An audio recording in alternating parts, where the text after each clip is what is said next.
mga kapatid, mga mahal sa buhay, mga kaibigan, mga minamahal, narito ulit kami ni Dusty, ni Elmer upang patuloy na namin i-revive yung awiting espiritu ng pag-ibig na kung saan ang sinasabi natin Panginoon sa aklat ng Matthew chapter 24, 22, verse 37, 38, 39 na mahalin natin ang Diyos ng buong puso, buong isip, buong kaluluwa, at ang pangalawang utos nito ay ang mahalin mo ang iyong kapwa. 1, 2, 3, 4.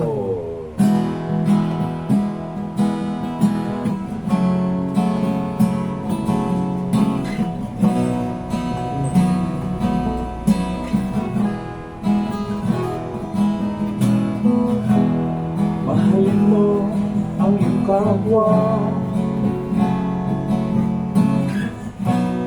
Huwag kang mag-isip ng masama. Ang inggitan ay alisin. Utos ng Diyos ang tuparin. Mahalin mo ang iyong kapwa. Huwag kang mag-isip ng masama. Ang tsismisan ay alisin. Buhay natin ang harapin. Bakit ba mayroong tao mapaghamad at mapagimbot?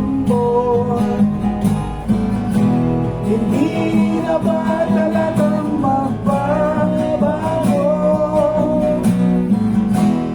ang mga matitigas niyong ulo?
Mahalin mo ang iyong kapwa. Huwag kang mag-isip ng masama. Kasakiman ay alisin. Di gaya ng ating gawin. Bakit ba mayroong tao mapaghamad at mapagimbot? Hindi na ba talagang magbabago ang mga natitigas nyo?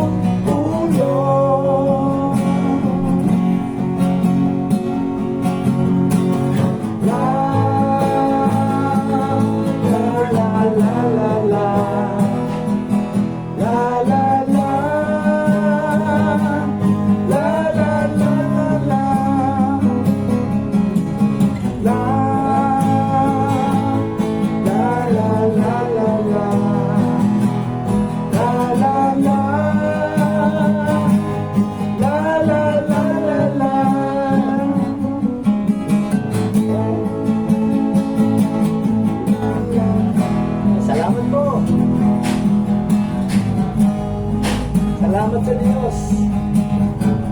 Mahalin natin na ating kapwa. Yes. Tulad ng pagmamahal natin sa ating sarili. Tama. Sundin natin ang utos ng ating Panginoon. Love one another. Yes.